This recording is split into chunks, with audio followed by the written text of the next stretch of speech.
Bangag na bangag si Seth nang umuwi ng mansyon ng ina matapos ang isang linggo niyang duty sa presinto na pinagtatrabahuan niya.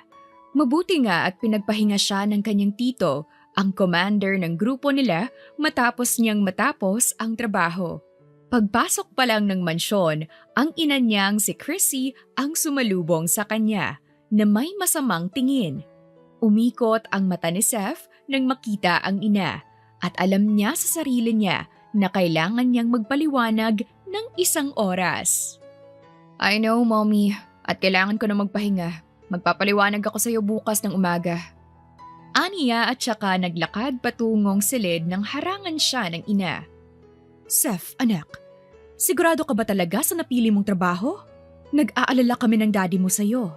Paano kung maaksidente ka o magkaroon ng matinding problema? Mommy naman, hindi ba napag-usapan na natin to? Hindi ko naman pababayaan ang sarili ko. At kasama ko naman si Tito. At saka, wala ka bang tiwala sa akin? Anak naman, nag-aalala lang kami sa'yo.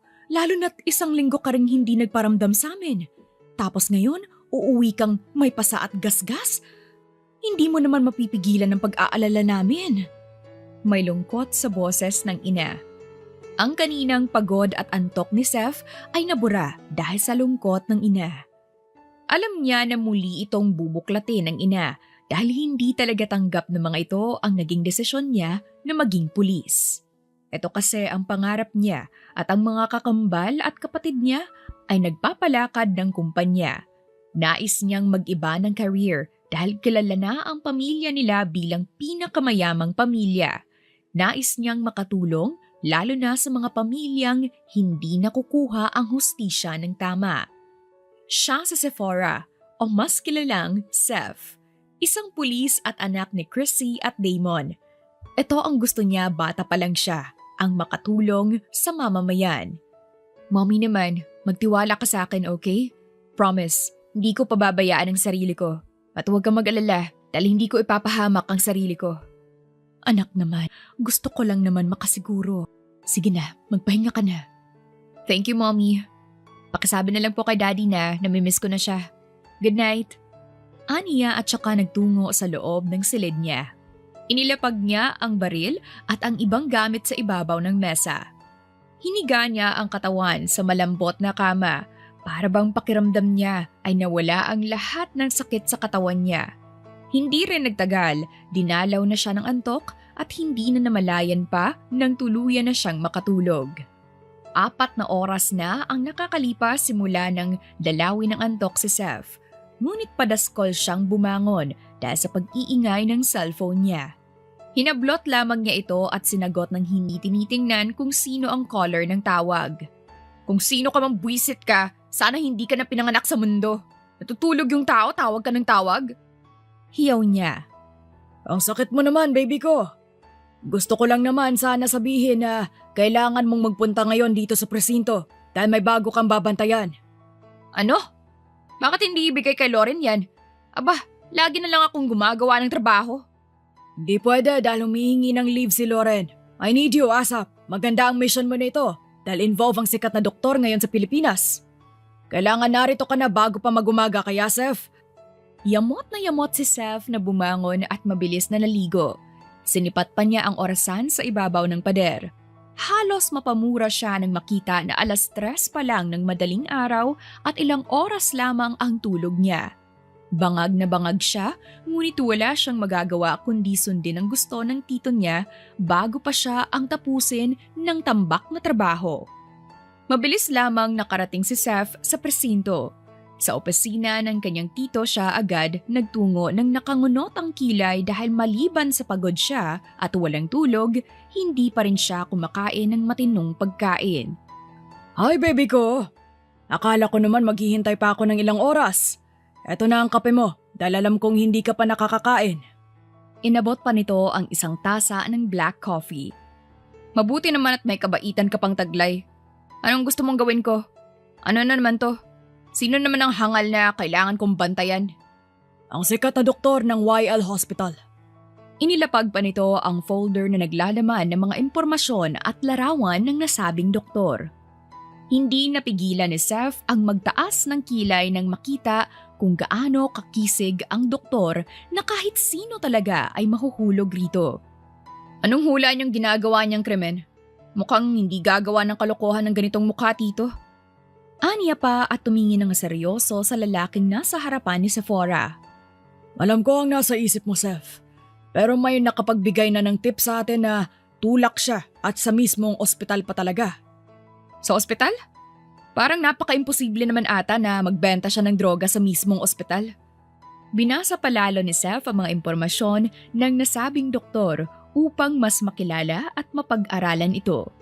Hindi kasi siya naniniwala na magiging tulak ito kung nuknukan ng yaman ang binata at isa pa talagang doktor. Ayaw na sana niyang tanggapin ang trabaho ngunit may nagtutulak kay Sephora upang alamin ang totoo.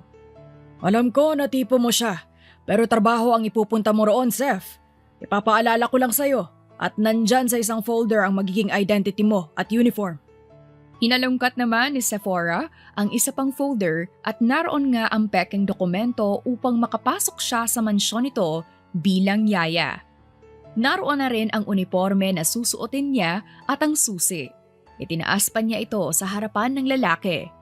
Ang susi na yan ang susi ng backdoor ng mansyon niya. Ikaw ang bagong katulong niya na na-hard kahapon kaya naman iyan ang gagamitin mo para makapasok roon at makalabas kapag kailangan. Kailan ba ako magsisimula? Ngayon na, paglabas mo ng opisina ko ay simulan mo na rin ang bago mong misyon. Ani ng lalaki. Tumayo si Sephora at nagtungo sa kotse. Huminga muna siya ng malalim bago pinaharurot ang sasakyan niya patungo sa mansyon ni Yael, ang doktor na babantayan niya upang makakalap ng mabibigat na ebidensya. Mabilis na hinubad ni Seth ang damit at saka isinuot ang uniformeng pangkatulong. Ang makinis niyang mukha ay nilagyan ng mga pekeng freckles at saka nagsuot ng malaki at makapal na salamin. At saka niya ipinusod ang mahabang buhok na parabang babaeng version ni Jose Rizal. Nang maging maayos na ang itsura ni Sephora, ay lumabas na siya ng silid agad at sumalubong sa kanya ang isang matandang katulong. Naiiba ang kulay ng damit nito at matigas ang tindig. Marahil ito ang mayordoma ng mansyon. Ikaw ba si Seth? Alam mo bang late ka na? Hindi mo ba alam ang oras ng trabaho mo? Mataray na salubong nito kay Sephora. Pasensya na po, bago lang po kasi ako dito at naligaw po ako sa laki ng garden sa paligid. Ani naman ni Sephora sa tono na banayad. Gusto man niyang magtaray subalit hindi maaari dahil baka isang araw lamang siya rito bigla na lamang siyang sibakin paalis ng trabaho. Kailangan niyang matapos ito upang makapagpahinga na siya kahit papano. Alam mo naman pala na malaki ang garden. Bakit naroon ka? Anong ginagawa mo roon? Malamang kumakain ng bulaklak. Madam, nagtitingin-tingin lang po ako. Nangangatwiran ka pa ha? Tumungo ka na sa kusina at maghanda ng hapunan dahil uuwi si Yael ngayong gabi. Masungit pa rin itong utos kay Sephora. Bago pa makaalis si Seth sa harapan ng masungit na ginang ay inirapan niya ito ng hindi napapansin ng matanda. Nagtungo si Sephora sa kusina upang magluto kahit na hindi naman talaga siya marunong magluto. Na hindi nga niya alam kung paano magprito ng itlog dahil ang mommy niya ang madalas na nagluluto para sa kanilang lahat. Nakahinga siya ng maluwag nang makita niya ang isang babae na nasa 30s kung titingnan. Panay ang halo nito sa hawak na kawali at sanse. Lakas loob siyang lumapit rito upang tingnan kung ano ba ang niluluto nito. Bahagya pa nga itong nagulat sa presensya kaya napahawak sa sariling dibdib. Hindi ka naman nagsasalita, miss? Muntik ko nang mahampas sa'yo ang tangan kong sanse. Pasensya na po pero itatanong ko lang sana kung ano ang maitutulong ko rito. Bago ka ba? Siguro naman nakilala mo na si Meno, no? Ani pa ng babae. Sino pong Meno, miss? Tanong pa niya subalit tumawa lamang ang babae at tinuro ang matandang babae kanina na nananermon ng ibang katulong ngayon. Siya si Meno. Sa init ng ulo kasing yan, akala mo menopause na eh. Pero hindi ang Meno na yan, 45 pa lamang eh. Hindi na naitago ni Seth ang gulat kaya naman mas lalong tumawa ang ginang. Pasensya ka na at napasobra ang tawa ko. Pero pwede mo ba akong tulungan na ihanda ang mga kubyerto sa lamesa? Maya-maya lang nandyan na si Yael. Oo naman po, at walang problema. Masiglang sabi ni Seth at mabilis na lumapit sa kabinet upang kumuha ng mga kubyertos. Sa pag-aayos niya ng mga ito ay siyang pag-ikot din ng mga mata ni Seth sa paligid. Inaalam kung may pagbabago ba sa kilos ng mga tao rito, ngunit wala naman. Hanggang sa isang matipunong lalaki ang bigla na lamang pumasok sa loob ng mansyon. Sinalubong ito agad ng matandang si Meno at kinuha ang suitcase ng binata. Hindi na itago ni Sephora ang gulat at pagsinghap nang makita na ang mukha nito. Saksakan talaga ng gwapo na kahit sino ay matutulala at mabibihag. Who's this new maid? Sinong nag-hire sa kanya? Wala akong maalala na tinanggap ko siya. Malamig na boses nito at saka patinuro si Sephora. Yael, siya ang new maid na kinuha ng lolo mo para maging kasama mo sa mga trabaho mo. What? Di ako bata para kailangan ng maid na magbabantay sa akin. Iho, ang daddy mo kasi ang tumatanggap kaya wala akong magagawa. Paliwanag ng matanda. That old fart. Wala pang modo na bulong nito sabay alis. Naiwan naman si Sephora na tahimik na pinagmamasdan ng kilos ng lalaki. Hindi rin naman ito nagtagal at lumabas din ito na bagong ligo at bihis. Nagkatitigan pa silang dalawa. Ikaw, pumunta ka ngayon sa opisina ko at may itatanong lang ako. Utos nito kaya naman agad-agad na sumunod si Sephora at nagtungo sa opisina ng masungit na si Yael. Miss F, hindi na ako magpapaligoy-ligoy pa. Pwede ko bang malaman kung sino ang tumanggap sa'yo para maging maid dito? Sir, tinanggap po ako ng daddy mo at siya din po ang naglagay sa akin rito. I don't like you. Daretsahang sabi pa nito, kaya naman halos umusok ang ilong ni Sephora. Sir, hindi ko naman kailangan na magustuhan mo para alisin mo na ako sa trabaho. Kailangan ko po ng trabaho, sir. At kung ayaw mo sa akin, well, ayoko rin sa'yo. Tila namangha naman ang lalaki dahil sa naging attitude ni Sephora rito. Baka isa ka lang sa mga babaeng gusto lamang akong akitin. Ako? Aakitin ka? Excuse me, may taste naman ako sa mga lalaki, no? Really? Mapapangako mo bang hindi mo ko aakitin? Nag-cross pa ito ng kamay at tiningnan ng masinsinan si Sephora. Mukha ba akong nakikipagbiro, sir? Hindi kita aakitin kasi lalandiin kita. Ang akitin kasi, kailangan kong maging sexy sa paningin mo. Maging maganda. Wala naman kasi ako nun at mukhang na-misplace ko. Kaya naman, lalandiin na lang para naman hindi ko na kailangan pang isipin ang mga susuotin ko. Medyo nababaliw ka na, Miss F. Hindi pa naman, pero malapit na, sir. Kung wala ka namang sasabihin pa, pwede na ba akong umalis? Marami pa kasi akong kailangang tapusin na trabaho. Pagtataray pa rin ni Sephora. Bago pa siya makalabas ng opisina ng binata, may pahabol pang sinabi si Yael na talaga namang nagpakulo sa dugo ni Seth ng sobra. Uulitin ko lang, Miss F, na hindi mo ako maaakit kung may balak ka mang akitin ako. Kayang-kaya kitang paalisin sa trabaho mo. Got it? Huwag kang mag-alala, sir. Dahil kusa ka namang mahuhulog sa akin nang wala akong ginagawa. Kaya naman, ingatan mo ang puso mo dahil baka isang araw, hindi mo nakakayanin na mabuhay na wala ako. Sabi ni Seth bago ito tuluyang lumabas ng opisina. Nang makalabas siya, hindi niya mabilang kung ilang beses umikot ang mata niya sa inis dahil sa kayabangan ng lalaki. Okay na sana dahil gwapo ito, ngunit may pagkahambog pala ang ugali.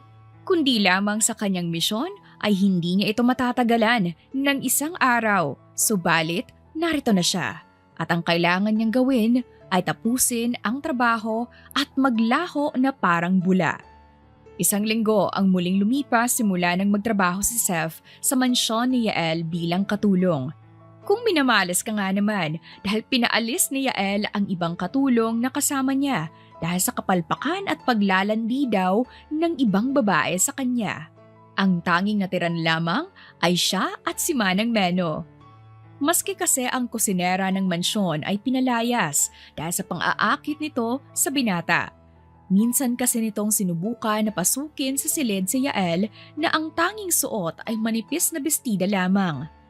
Ngayon siya ang nahihirapan dahil wala siyang kasama sa paglilinis ng mansyon at pagluluto. Sinipatan pa niya ang pagkain na ihahanda niya. Mukha naman itong makakain kahit may konting sunog. Sinunog mo na naman ang breakfast ko. Nagsasayang ka ng pagkain. Sita ng binata sa kanya. Ikaw sana nagluto para hindi ka nagrereklamo. Di nga kasi ako marunong magluto, anong magagawa ko? Katulong ka ba talaga? Kasi mas makinis pa sa puwet ng kawali ang mga kamay mo. Look at your skin. Para kang modelo at hindi ka marunong magluto. Ano namang problema mo sa balat ko? Malamang iniingatan ko to dahil ito na lamang ang tanging mamanahin ng mga anak ko. Hindi ka nga marunong maglampaso ng sahig eh. Patuloy na pagrereklamo nito. Hindi naman kasi kasalanan ni Seth kung pinalaki siyang may ginintuang kutsara sa bibig. Ito din kasi ang dahilan kaya gusto siya ng ibang tao kaya naman malaki ang pasasalamat niya sa napiling career. Alam mo, kumain ka na lang at kung hindi mo kakainin yan sa opisina ka na lang kumain. Magbihis ka pala at isasama kita sa opisina ko dahil kailangan ko ng makakatulong. Ani pa ni Yael na hindi pinansin ang sinambit ni Seth. Nagtataka naman na bumaling ng tingin si Seth sa binata na kinakain na ngayon ang niluto niya.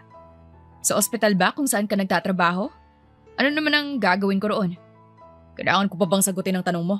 Sumama ka na lang at makikita mo kung ano.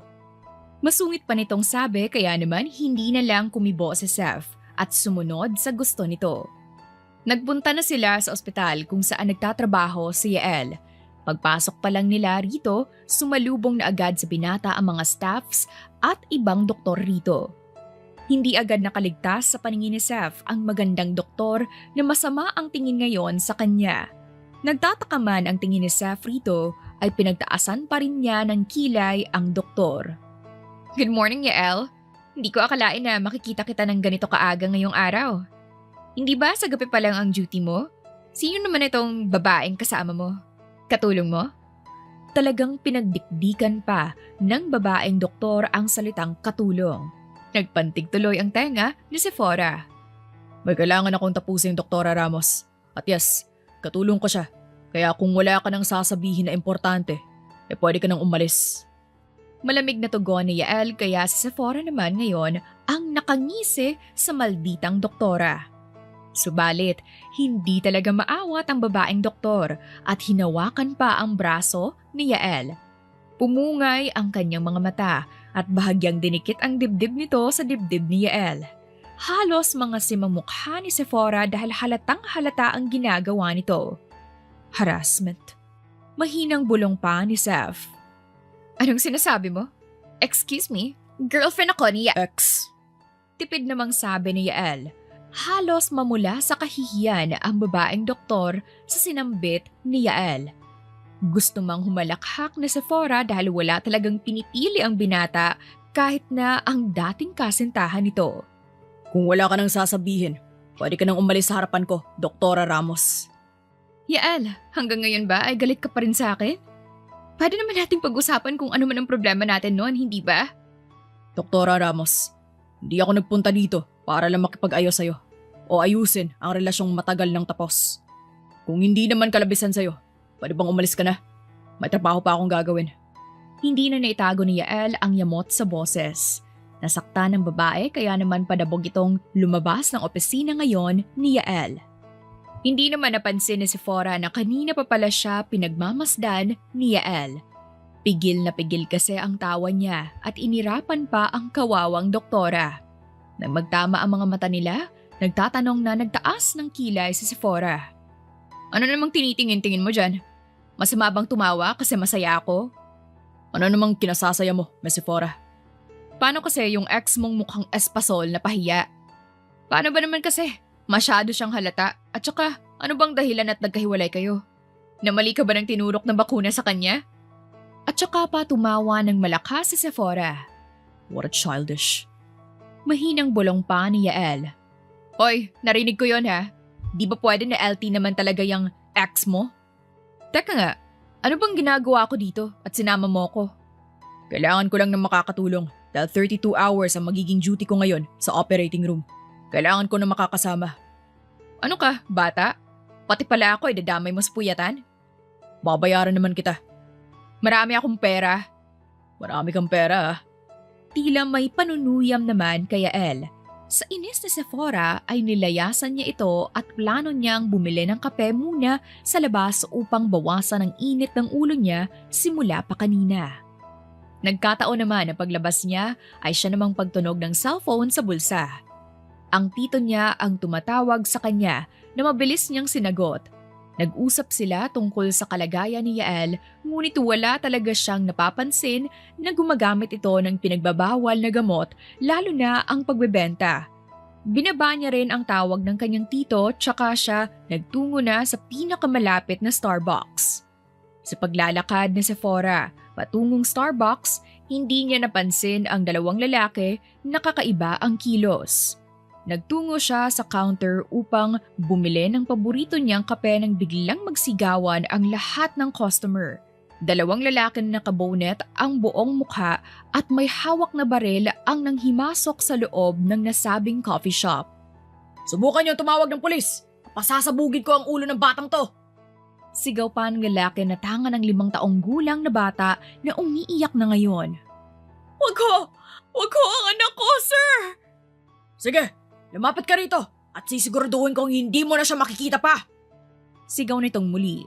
Wala namang pakialam sa Sephora at kinuha pa rin ang in-order niyang kape at bored na tumingin sa mga magnanakaw. Tila hindi takot at walang pakialam sa ginagawang pang-hostage ng dalawang magnanakaw. Ikaw, di ka ba natatakot sa amin, ha? Yumuko ka ngayon at ibigay mo sa amin ang cellphone at pera mo. Sigaw nito at tinutukan pa ng baril si Sephora. Wala pa nga akong sahod, anong ibibigay ko sa'yo? Tsaka, gusto mo ba itong cellphone ko? Lag nga lang ito at hindi mo pa mapapakinabangan. Bored pa niyang sabi. Nainis naman ang lalaking magnanakaw at gigil na tinutok at kinasa ang baril na hawak. Ngunit hindi nasindak sa Sephora. Ngumisi pa ang babae nang nakakaloko at sumimsim ng kape na hawak niya. Papatayin kita!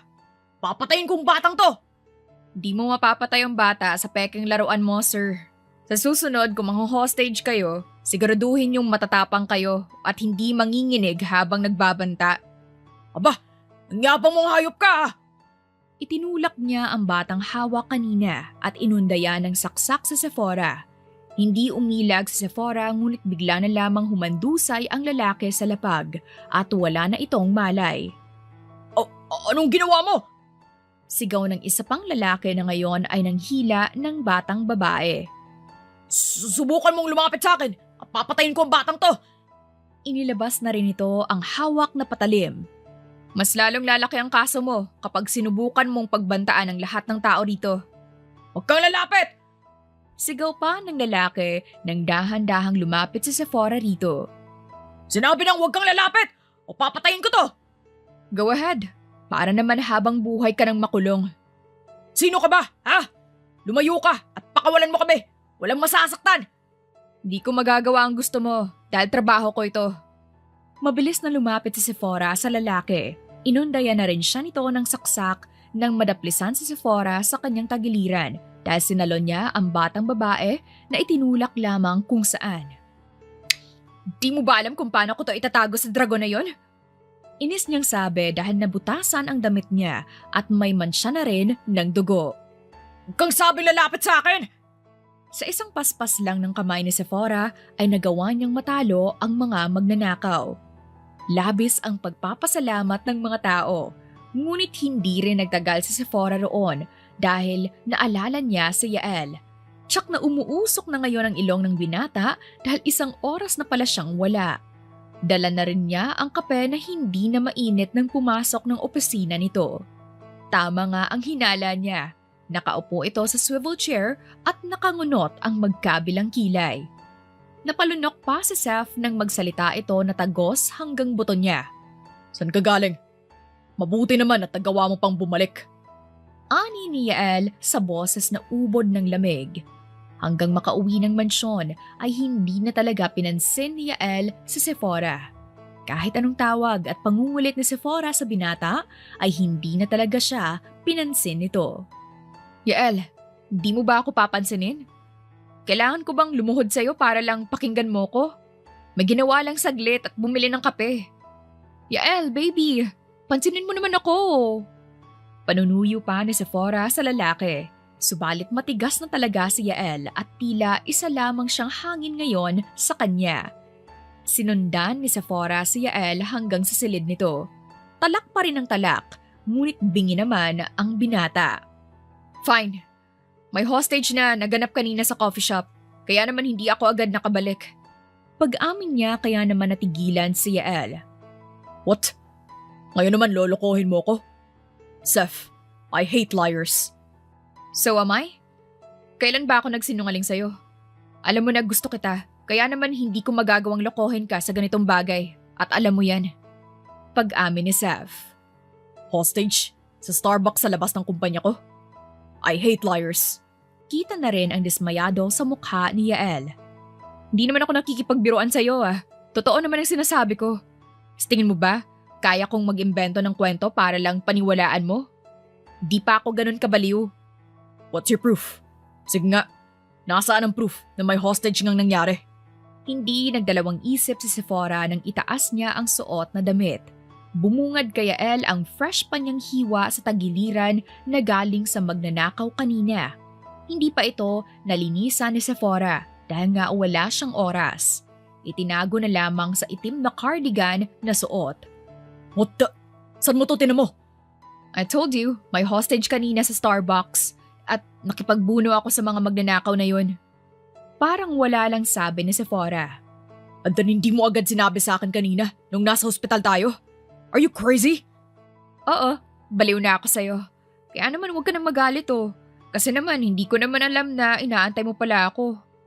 Nag-beautiful eyes pa si Sephora sa doktor pero wala itong epekto sa binata. Kaya naman mas lalong ngumuso si Sephora. Huwag kang ngumuso ng ganyan dahil mukha kang pato. Paano kasi? Ayaw mo kong kibuin kanina. Nagpapaliwanag na nga ako tapos galit ka pa rin sa akin. Teka nga, bakit ka ba nagagalit Ano bang meron? Siguro, mahal mo na ako no? Umiibig ka na ba sa akin? Sabihin mo lang sa akin dahil baka masuklian ko yung pag-ibig mo. Sephora, mukhang sa utak ka nasaksak at hindi sa tagiliran. Ang sama talaga ng ugali mo no? Hindi mo ba kayang maging mabait sa akin kahit saglit lang? Nasaksak na ako Di mo ba gagamutin muna at baka ma-infection ito? Hindi siya sinagot ni Yael, bagkos tumayo ito at nagtungo sa malaking cabinet sa loob ng opisina nito. Paglabas ay may bitbit itong malaking puting box. First aid kit ang nakalagay sa box na iyon. Umupo ito sa harapan ni Seth at sinubukang itaas ang suot na damit nang umatras si Sephora. Teka, ang bilis mo naman Di pa nga tayo tapos, gusto mo na agad ng honeymoon? Maghunos dili ka naman, Yael. Di pa ako Aray! Angel pa ni Sephora nang pektusan siya ni Yael dahil sa kabaliwang pinagsasabi niya. Gagamutin ko lang ang sugat mo kung ano-ano nang iniisip mo. Nakasinghot ka ba ng katol? Nang kilikili mo lang. What? Wala, ang sabi ko, heto na at gamutin mo na ang sugat ko. Itinaas ni Sephora ang damit niya. Kaya naman nagsimula na si Yael na gamutin ang sugat niya. Halos mapapikit siya sa hapdi ng panggagamot ng binata, lalo na at may kalaliman talaga ang hiwa. Tapos na ba? Masakit na kasi at nangangawit na rin ako. Doktor ka ba talaga? Ang bigat ng kamay mo, alam mo ba yun? Mas maganda siguro ito kung ipangpapalo mo sa… Miss Sephora, babae ka ba talaga?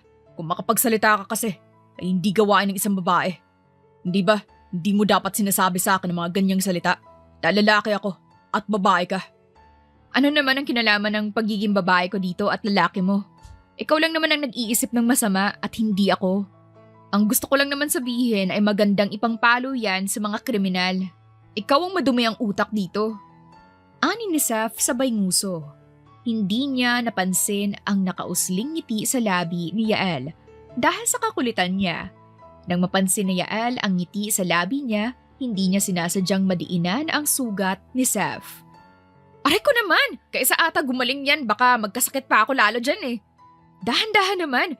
Di ba uso sa'yo ang be gentle ha? Angel ni Sephora. Sorry.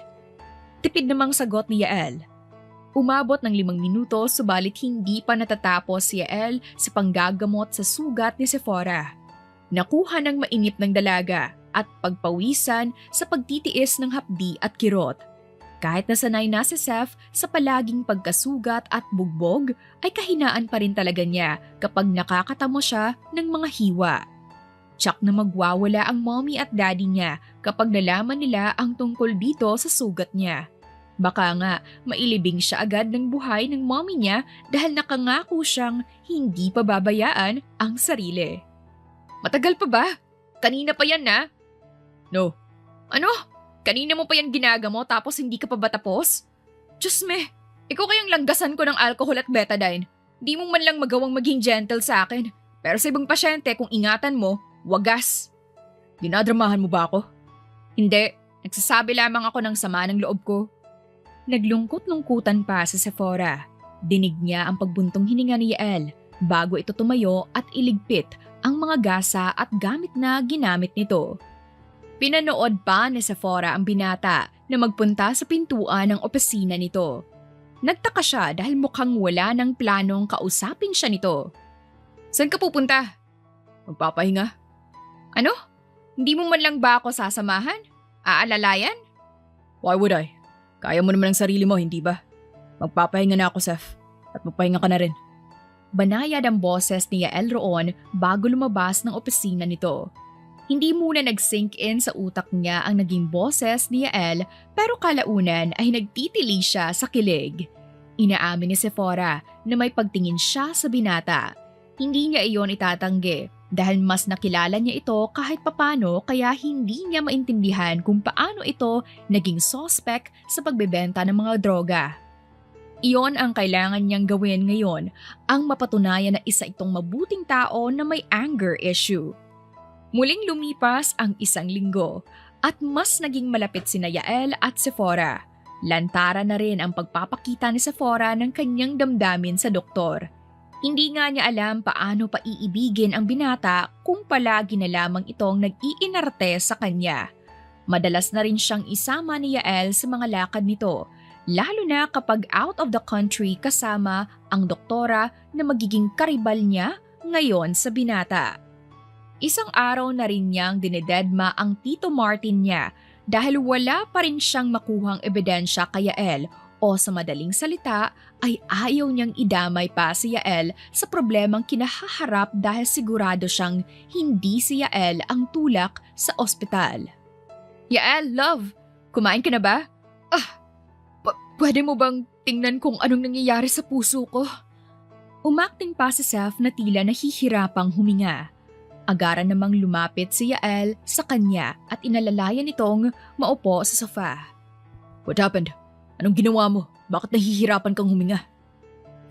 Kasi... Umakting pa ito na mas lalong sumakit ang dibdib niya.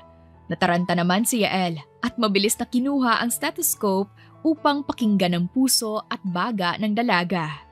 Your heartbeat is normal naman. Bakit nahihirapan kang huminga? Hindi mo ba naririnig ang sinasabi ng puso ko? Ang alin? Ang sabi niya, Yael, dugdug, dugdug, Yael. Dinig mo ba? Pangalan mo ang sinasambit nun. Banat ni Sephora. Nakasinghot ka ba ng katol, Seth? Kung ano-anong sinasabi mo? Mali talaga na sinama pa kita rito. Kasi kaysa makatulong ka sa akin, mukhang mas nadami lang trabaho ko. Iling-iling pang sabi ni Yael. Ang KJ mo talaga? Hindi pa pwedeng nanlalambing lang ako? O sige, lalabas na lang muna ako at bahala ka na muna dito. Dahil wala naman akong ginagawa simula kanina kundi titigan yung kisame mo. Saan ka naman pupunta? Sa lugar kung saan kaya mo na akong magustuhan. Sephora, bumalik ka rito! Sigaw ni Yael dahil dumiretso ng labas si Sephora ng opisina niya. Sumasakit na ang ulo ni Yael sa dalaga. Ngunit hindi niya alam sa sarili niya kung bakit gusto niya itong nakita at kasama. Hindi ito marunong magluto o maglinis ng bahay. Hindi rin maalam sa mga papeles na kailangan niyang tapusin on time. Ang kaya lamang gawin ni Sephora sa kanya ay pabilisin ang tibok ng puso niya at pasayahin ang labi niya dahil kusa itong ngumingiti. Ano, lalabas nga ako at maghahanap ng makakain. Kaysa naman dito lang ako hanggang sa matapos ka sa trabaho mo. Fine, Mag-dinner tayo ngayon. Saan mo ba gusto? Mistulang batang binigyan ng candy ang itsura ni Sephora nang marinig ang sinabi ni Yael. Parang bata pa itong tumakbo palapit sa lalaki at umupo sa tabi nito. Talaga ba? Date ba natin ito, love? Bakit kasi hindi mo pa aminin na gusto mo rin ako? Kakain lang tayo at kung ano-ano nang iniisip mo. Malamang, ito ang unang beses na inaya mo akong lumabas. Kaya naman, natutuwa ako. Ang sungit mo kasi, tapos ang sama pa ng ugali mo sa akin. Hindi ba habang mabait ka pa, dapat akong matuwa? Teka nga, saan ba tayo kakain? Kung saan mo gustong kumain. Paano kung sa... Naputol ang dapat nasasabihin ni Sephora nang bumukas ang pintuan at iniluwa doon ang isang matandang lalaki na nakasuot ng business attire. May dalang suitcase at mukha itong abogado. Pasensya na sa istorbo, Yael. Pero may kailangan akong sabihin sa'yo ukol sa huling habilin ng lolo mo. Diretsyong balita nito. Hindi kumibo si Yael, bagkos iginiya niya ang matanda paupo sa kaharap nilang sofa. Umayos naman ang upo si Sephora at tumahimik. Papakinggan niya ang usapan ng dalawa. Gusto nga ng abogado na lumabas siya ng opisina, subalit hindi ito pinayagan ni Yael. Ang huling habilin ng lolo mo ay hanapin ang anak ng business partner niya at kayong dalawa ang magpalakad ng buong ospital.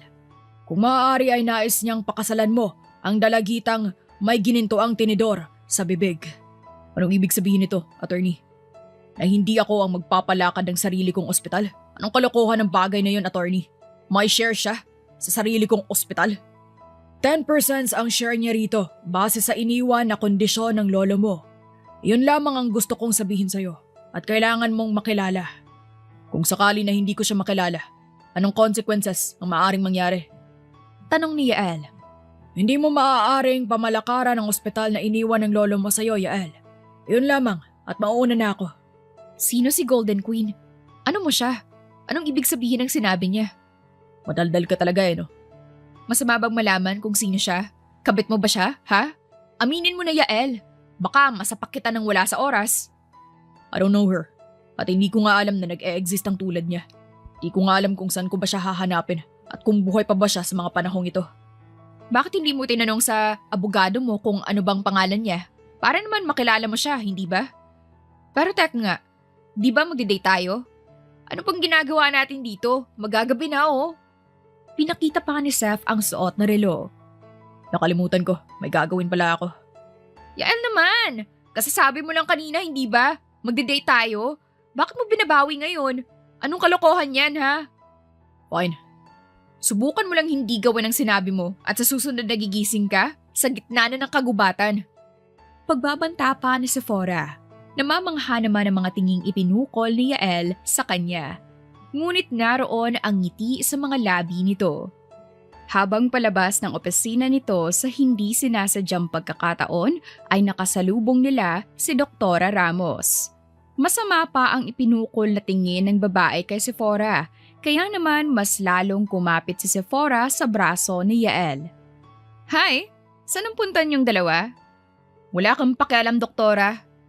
Hasik ni Sephora. Seth. May pagbabanta naman tawag ni Yael sa kanya. Napanguso tuloy siya nang wala sa oras.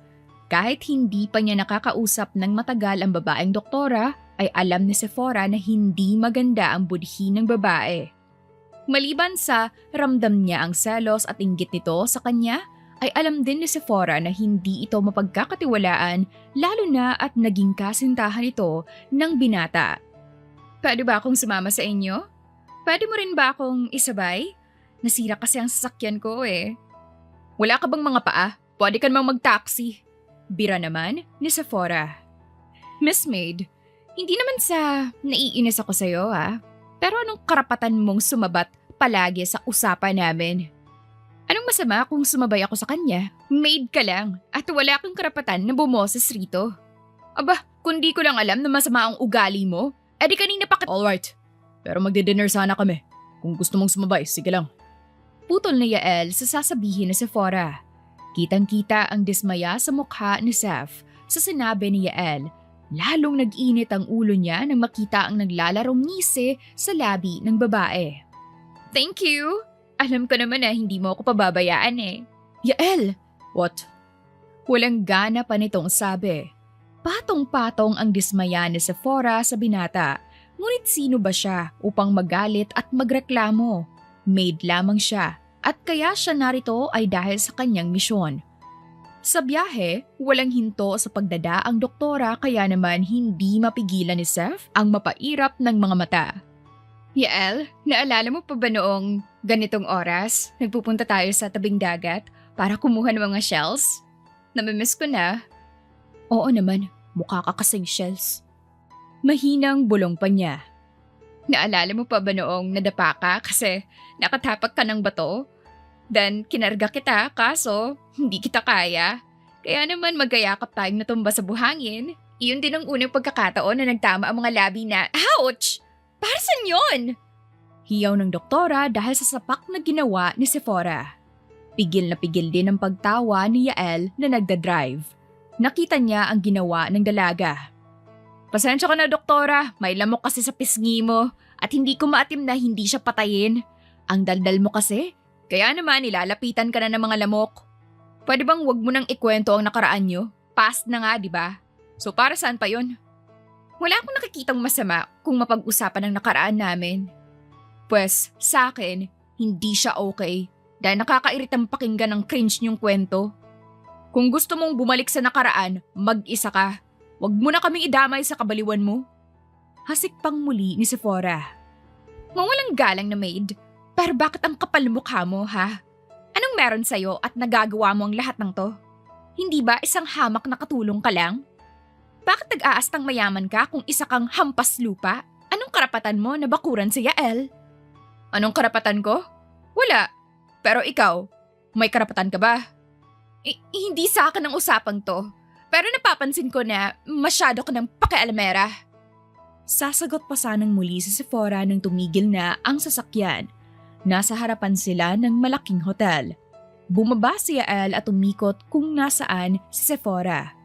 Pinagbuksan niya ng pintuan ang dalaga.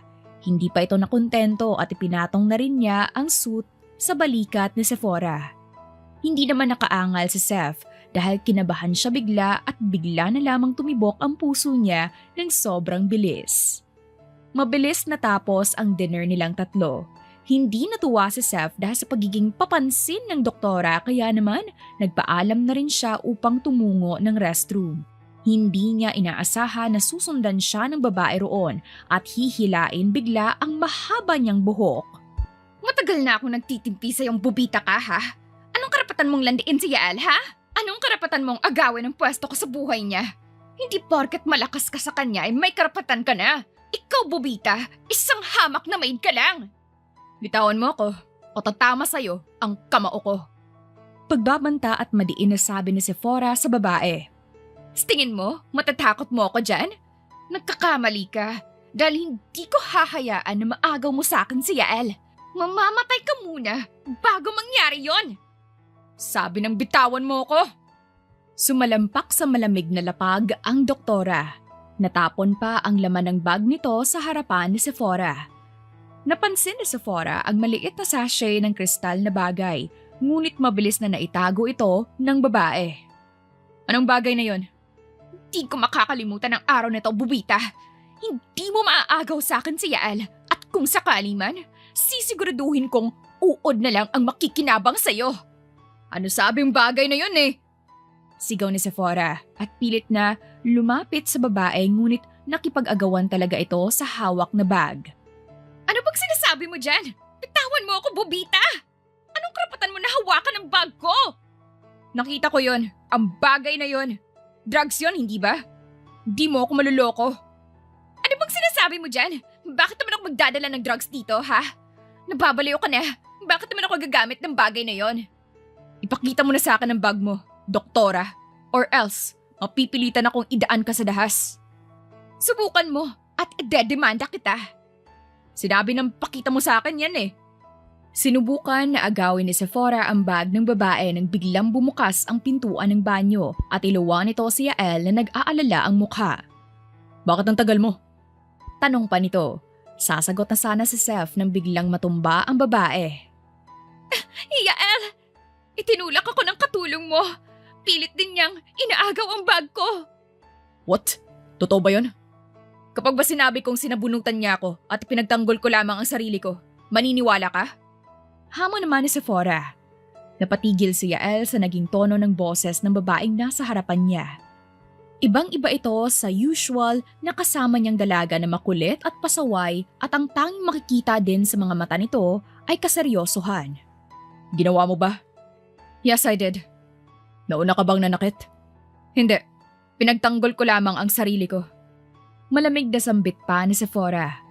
Huminga ng malalim si Yael bago lumapit kay Sephora at hawakan ang kamay nito. Hindi naman makapaniwala ang doktora na nakaupo pa rin sa lapag habang nakatingin sa dalawa. Yael!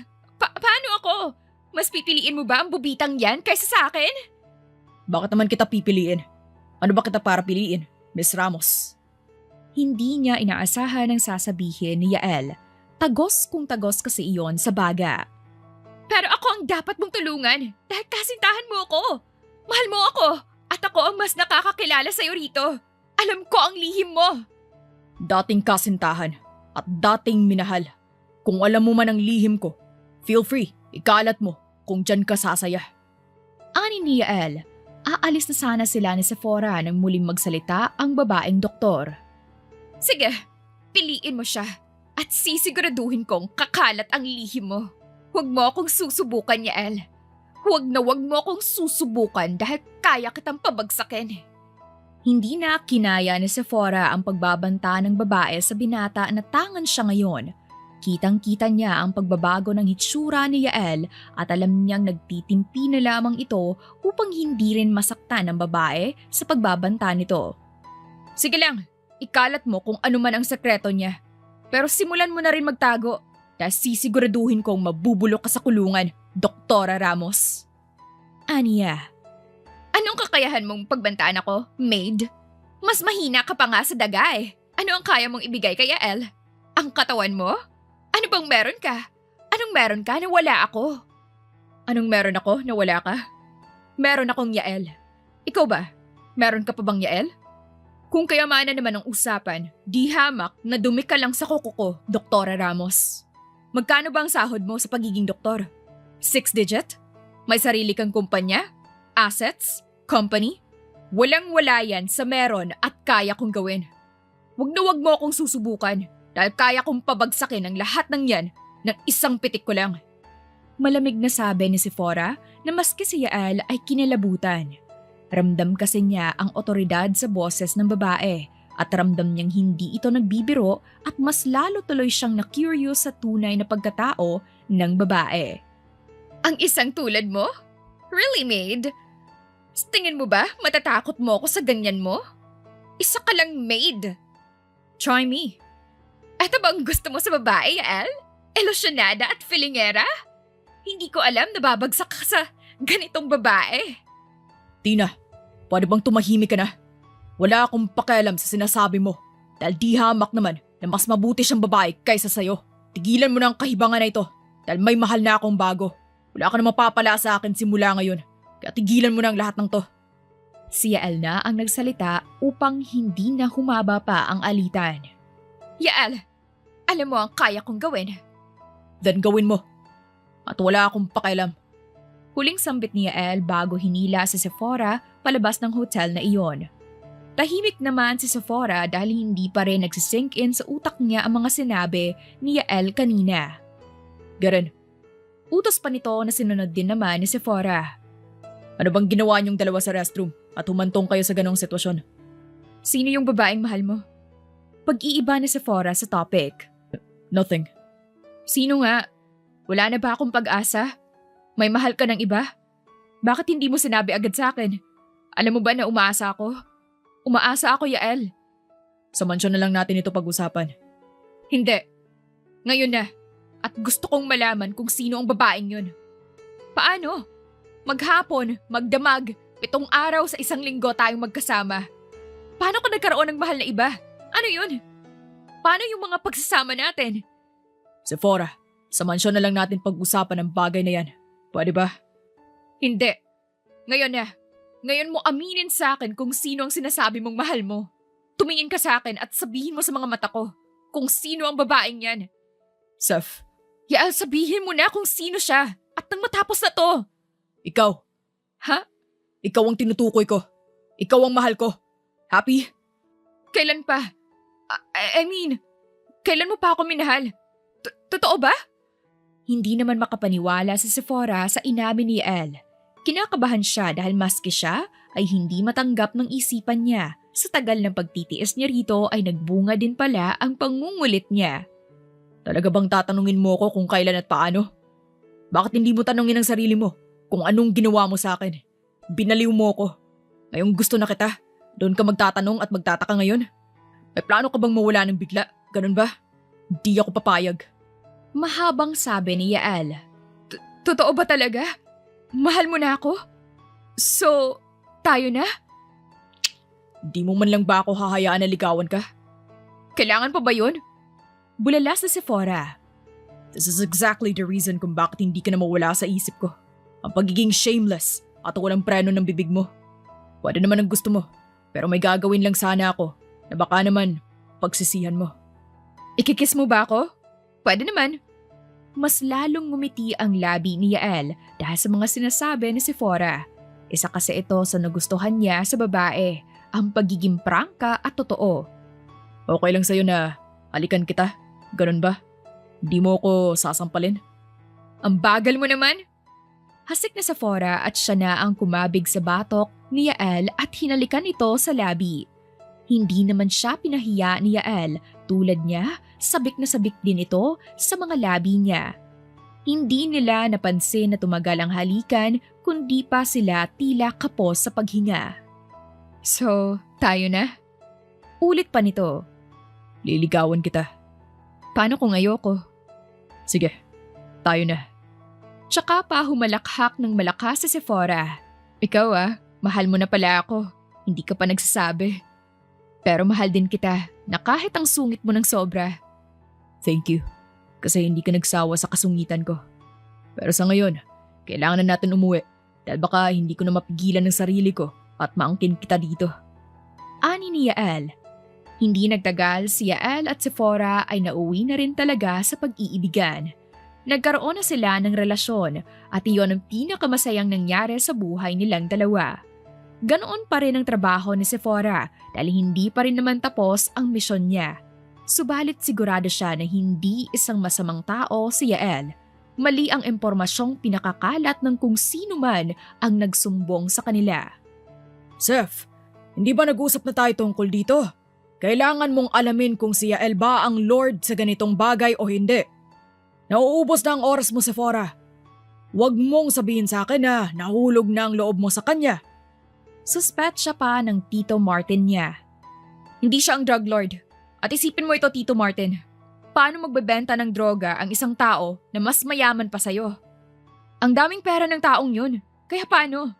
May napansin din akong kakaiba at gusto kong imbestigahan mo ito. Si Doktora Ramos. May kakaiba sa kanya, lalo na ng isang beses na makita kong may pakete siya sa bag niya. Ramos? Hindi ba ito ang dating kasintahan ni Yael? Siya nga. Malakas ang kutob ko na may kinalaman siya dito at inosente si Yael ko. Yael mo? Anong ibig sabihin nun? Don't tell me na kasintahan mo na ang ugok na yon. Alam mong kailangan mong alamin ang bawat galaw niya. Sa tingin mo ba hindi makakaapekto ito sa trabaho mo? May inis sa boses ng kanyang tito. Nakakasigurado naman po ako na hindi ganong tao si Yael. Mas nakasama ko siya kaya kilala ko siya. And anyway, wala akong plano na idawit ang trabaho ko dito. Gusto ko lamang malinis ang pangalan ng kasintahan ko. Seth, alam mo ba ang sinasabi mo? Alam mo ba na kaya kanyang gamitin para mapagtakpan ang kasalanan niya sa batas? Hindi yun mangyayari, okay? Hindi ganoong tao si Yael at naniniwala ako roon. Mauna na ako dito. At may kailangan pa akong tapusin. Walang ganang sabi ni Sephora bago siya umalis ng opisina nito. Ngunit hindi pa nakakalayo si Sephora nang muli siyang bumalik sa opisina ng kanyang tito. Nagtaka pa ang tsuhin ngunit hindi na lamang kumibo. Gusto kong imbestigahan niyo si Doktora Ramos. Malakas ang kutob ko na siya ang tunay na tulak sa ospital at hindi si Yael. Nagawa ko na, kaya makakaalis ka na. Hindi naman naitago ni Seth ang gulat sa sinabi ng tiyuhin niya kaya naman nagtatanong ang mga mata nitong tumingin rito. Kailangan pa ba i-explain ko sa'yo ang lahat, Sephora? Alam ko na malakas ka sa ganitong bagay, kaya naman nautusan ko na ang kaibigan mo na alamin ang totoo. Ang kailangan mo na lang gawin ay bantayan ang lalaki mo at siguraduhin na wala talaga siyang kinalaman sa drogang ito. Kahit mahal kita, ay ikukulong ko ang lalaking yon. Ani ng tiyo niya. Mahal mo talaga ako, no? Hindi talaga na mali ng pili si mommy ng pagkakatiwalaan. Sige, bulahin mo pa ako. Lumayas ka na at huwag ka nang babalik dito kung mag-aasawa ka na pala. Hala siya? Asawa agad? Hindi ba pwedeng magkaroon ng fiancé? Biro pa ni Sephora. Ang kaninang mabigat na tensyon ay napalitan ng gaan. Salamat Tito Martin ha. Ipagdarasal ko na makabuo kayo ng basketball team ni na tita. Lokong sabi ni Sephora bago lumabas ng tuluyan sa opisina. Ang kaninang damit na pangpulis ay pinalitan niya ng simpleng damit lamang. Ibinalik niya rin ang pagkakapusod ng buhok at makapal na salamin. Hindi pa alam ni Yael ang tunay niyang pagkatao, lalo nang hindi pa rin alam nito ang naging dahilan kung bakit siya nasa poder nito. Isang oras lamang ang naging biyahe niya pauwi ng mansyon ni Yael. Nagtaka siya sa nakitang itim na sasakyan na ngayon lamang niya nakita. Kaya naman agaran siyang pumasok ng mansyon nang mapatigil siya sa mga naririnig niyang boses. Yael, bakit pa ayaw mo akong kausapin ha? Nalason na rin ba ng muchacha na yon ang utak mo? Hindi mo siya mahal, okay? Ako ang mahal mo. Kaya naman ako ang pakinggan mo. Ang tagal nating magkarelasyon at alam mong marami akong alam na makakasira sa buhay mo. Kailan mo ba ako titigilan ha? Di na ako natutuwa sa ginagawa mo. Huwag mo rin antayin na masagad ako at ako mismo ang magsuplong sa'yo sa batas. May gigil sa boses ni Yael. Nakatayo lamang si Sephora sa likuran ng pintuan. Hindi kalayuan sa dalawa na seryosong nag-uusap. Kitang-kita niya rin sa pwesto niya ang dalawa at gusto niyang haklitin ang buhok ng babae dahil sa pagyakap nito kay Yael. Alam kong mahal mo ko at hindi mo yun magagawa. Kaya naman please, ako na lang ulit at hindi mo mahal ang hampas lupang yun. Huwag mo siyang pagsalitaan ng ganyan. At pwede bang bitawan mo ko? Umalis ka na bago ka pa niya makita dito. Dahil kapag idinawit mo siya sa kalokohan mo, ako na mismo ang magsusuplong sa'yo sa mga pulis. Hindi nagustuhan ng babae ang sinabi ni Yael, kaya naman nagbaga ang mga mata nito. Puno ng puot ang mga mata na nakatingin kay Yael. Hindi naman iyon nagawang takutin si Yael dahil di hamak na mas makapangyarihan ang binata rito. Sa tingin mo ba, hindi ko sisirain ang buhay mo? Yael, alam ko ang lahat ng baho mo. Sa tingin mo, hindi ko kayang sabihin sa tangang katulong na yon ang sekreto mo? Sa huli, iiwan ka rin niya at sa akin ka pa rin babalik. Hindi na kinaya ni Sephora ang kayabangan ng dalaga, kaya naman kusa na siyang pumasok ng mansyon. Nagulat pa ang dalawa, lalo na si Yael na mabilis na lumapit ngayon sa kanya. Anong sekreto naman ang sinasabi mo? Kung matapang ka, sabihin mo sa akin ngayon. Ano na naman ginagawa mo dito ha? Don't tell me, talagang pinanindigan niyo na ang kalokohan yung dalawa. Anong karapatan mong magalit kung sakali? Ikaw nga ang dapat tinatanong ko kung ano ang ginagawa mo dito, hindi ba? Ginugulo mo na naman si Yael, ayaw nga sa'yo eh. Ganyan ka ba kadesperada? Ha! Coming from you, nanilalandi lamang siya para magustuhan ka. Ngumisi pa ng nakakaloko ang dalaga na hindi talaga nagustuhan ni Seth. Napansin ng babae ang pananahimik at galit niya, kaya naman mas lumapit pa ito sa kanya upang gatungan ang galit niya. Totoo naman ang sinasabi ko, hindi ba? Isa ka lang maid na walang pinag-aralan. Kaya anong karapatan mong maging kasintahan ni Yael? Lupa at langit ang pagitan niyo. Kaya naman, anong karapatan mo? Hindi hamak naman na mas may pinag-aralan ako kaysa sa'yo. Ramos! Babala naman ni Yael sa dating kasintahan. Bakit? Totoo naman ang sinasabi ko, hindi ba? Bakit hindi na lang niyo tanggapin ang sinasabi ko? Bakit hindi mo na lang tanggapin na hindi hamak na basura naman talaga ang babaeng to? Sinabi nang tumigil ka. Kung wala kang sasabihin na maganda, bakit hindi ka lumayas sa pamamahay ko at huwag nang bumalik? Tapos na tayo. Matagal na, Ramos. At wala akong pakialam sa sinasabi mo kahit siraan mo pa ako sa buong mundo. Dahil alam naman natin kung sino talaga ang may sala. Talaga ba? Paano kung sabihin ko sa babaeng ito na isa kang adik? Sige nga, matatanggap mo ba siya, Sephora? Sabihin mo sa akin kung kaya mo siyang tanggapin, ha? Ang pagiging adik niya. Kaya mo? Kaya mo siyang suportahan? Hindi makakibo si Sephora. Bagkos tumingin siya kay Yael na may pag-aalala ngayon sa mukha. Nagsusumamo ang mukha nito habang nakatingin sa kanya. Sinubukan pa nitong hawakan ang kamay niya. Ngunit ipinaspas lamang ito ni Seth. Ano? Hindi ba? Iiwan mo rin siya. Tama ako dahil walang tatanggap na ibang babae sa isang tulad mo, Yael. Ako lang ang tanging babae na mahal ka. Subalit doon na nahinto ang kahibangan ni Ramos nang makatanggap ng malakas na sampal kay Sephora. Sa lakas nito, nabaling pakanan ang ulo niya at sumubsob pa sa malamig na lapag. Inilabas din ni Sephora ang badge niya bilang pulis bago pumasok ang 2 pulis pa sa mansyon upang posasan at hulihin si Ramos. Anong ibig sabihin nito? Bakit niyo ako pinasasan? Wala akong kasalanang ginawa! Pumalag pa ito nang subukang posasan ng 2 pulis.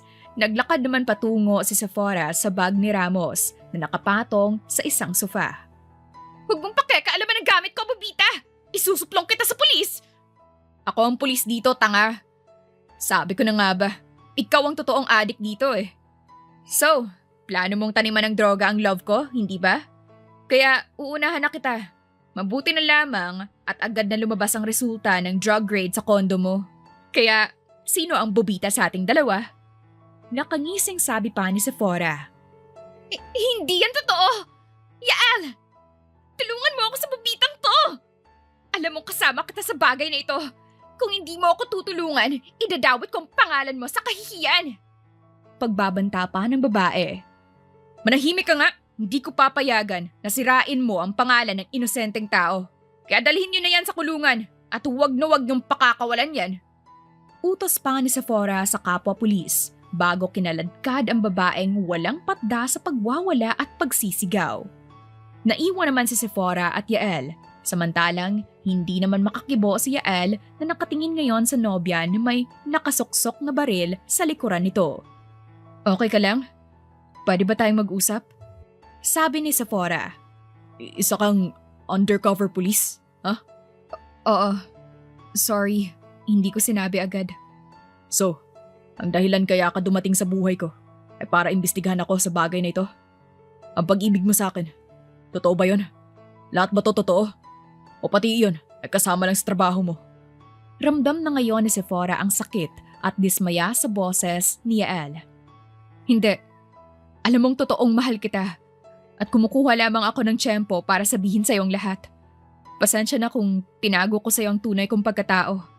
Hindi ko naman ginusto na patagalin pa ang pagtatago pero gusto ko lang naman unahin na linisin ang pangalan mo bago ang lahat. Paliwanag ni Sephora. Ikaw, ano ang totoo mong pagkatao? Pulis ka lang ba? Ano ang family background mo? Sino ka ba talaga? Ano ang totoo? Anak ako ni Damon at Chrissy. Pag-amin niya, halos manlumo si Yael sa nalaman dahil mas mayaman pa ang nobya sa kanya. Hindi lamang iyon dahil din sa pagtatago nito ng totoo at intensyon sa kanya. Magsasalita pa sana si Yael nang biglang tumunog ang cellphone niya at lumabas roon ang pangalan ng abogado. Sinagot na muna niya ito at doon mas lalong nanlaki ang mga mata niya. Sephora. Tawag pa niya sa pangalan ng nobya. Bakit? Hindi mo na ba ako mapapatawad? Babawi naman ako at saka sasagutin ko naman lahat ng tanong mo sa akin. Magbihis ka at magpapakilala na ako sa mommy at daddy mo. Ngayon din. Dahil magpapakasal tayo sa ayaw at sa gusto mo. Ano? Teka, parang biglaan naman ang lahat. Hindi pa nga ako handang maging asawa mo. Okay, heto na po. Magbibihis na po ako. Bilisan mo. Dahil ang tagal kong nag-iisip kung sino nga ba ang makakasama ko sa pagpapatakbo ng ospital. Tapos malalaman ko na ikaw lang pala yun. Bilisan mo at magpapakasal tayo agad-agad. Ano? Ako? Paano ako? Takang tanong ni Sephora. Magbihis ka at malalaman mo rin. makahulugang sambit ni Yael. Kinabukasan din ay nagpakilala si Yael sa pamilya ni Sephora. Hindi pa nga pumayag ang tito Martin niya dahil masyado pa daw siyang bata para magkaroon ng pamilya, samantala ang mommy naman niya ay umiiyak dahil natagpuan niya na ang lalaking mag-aalaga sa kanya. Subalit ang daddy naman niya ay kinilatis ang nobyo kung kakayanin ba nitong higitan ang yaman niya na talaga namang nakakahiya kay Yael. Natapos ang araw na iyon, natanggap ng pamilya ni Sephora ang kasintahan. Nakilala din ni Yael ang kakambal at bunsong kapatid ni Sephora. Ngayon, sina Sephora at Yael ay magkahawak kamay na naglalakad sa dalampasigan habang papalubog ang araw. Alam mo, hindi ako kinikilig ngayon. May bahid ng inis sa boses ni Sephora. Bakit naman? Di ba sabi mo, gusto mong maglakad sa dalampasigan? Eto na oh. Tsaka, hindi ka ba masaya kasi matatali na ako sa'yo? Sino bang sasaya kung naaalala ko ang ginawa niyo ng Ramos na yun? Di ba naglakad din kayo sa dalampasigan tapos nakatapak ng shells? Kung sapukin ko kaya kayong dalawa? Nagsiselos ka ba? Oo. Dahil bakit kailangan yung gawin yon sa dalampasigan ha? Pwede naman sa ilog, tapos nilunod mo na lang din sana siya. Total, mukha siyang hito. Nagsiselos talaga ang baby ko. Huwag ka na magselos. Dahil ikaw naman talaga ang mahal ko. Ang bumaliw ng husto sa akin. Kaya naman, halika na at umuwi na tayo sa mansyon. Hindi ko pa nakakalimutan ang sinabi ni Daddy na kailangan na natin siyang bigyan ng apo. Napahalakhak sa Sephora dahil sa pagkiliti ni Yael sa kanya. Nauwi sa habulan at asaran ang kaninang maliit na tampuhan. Bakas na bakas din ang kaligayahan sa kanilang mga mata dahil sa wakas, matapos ang mahabang prosesyon ay sila rin pala ang magkakatuluyan sa huli. Wakas.